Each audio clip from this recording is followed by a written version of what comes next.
If you're planning to travel Japan, first of all, amazing choice. Tokyo should definitely be at the top of your list. Now, I know Tokyo can feel a bit overwhelming at first, there's just so much to see and do. So, in this video, I'm breaking down the top 5 must visit destinations right inside Tokyo to help you get started. Places you absolutely shouldn't miss, especially if it's your first time. Alright, kicking off at number 5, we've got the legendary Shibuya crossing. This place is wild, like imagine hundreds of people crossing from every direction at once. It's total organized chaos in the best way possible. It's kind of like Tokyo's heartbeat. And hey, right nearby you'll find Hachiko's statue, the super loyal dog who waited for his owner every day at the station. It's honestly kind of heartwarming. Next up, number 4 is Asakusa, home of the beautiful Senso-ji temple. This is Tokyo's oldest Buddhist temple, and man, it's stunning.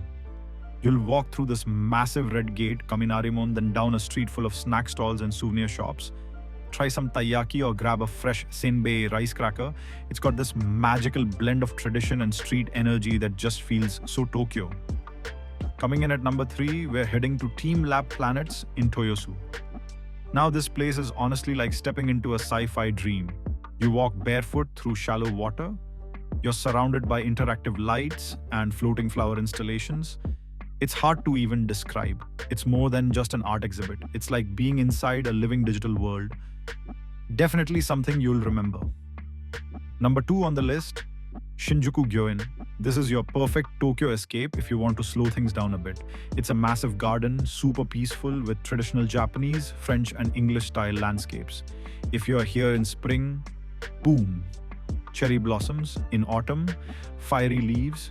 Grab a bento, find a quiet spot, and just relax. It's honestly so underrated. And finally, number 1, Tokyo Skytree. I mean, it's the tallest tower in Japan, 6 on 34 meters. The view from the top, insane. You'll see the whole Tokyo skyline, and if the weather's clear, you might even catch a glimpse of Mount Fuji. Come back at night too, the city lights from up there, chef's kiss. So there you go, 5 incredible spots to kick off your Tokyo adventure. Trust me, each of these places hits different and shows you a unique side of the city. If you found this helpful, go ahead and smash that like button, subscribe for more Japan travel tips, and let me know in the comments. Which Tokyo spot are you dying to visit first? Thanks for watching, and I'll catch you in the next one. Sayonara.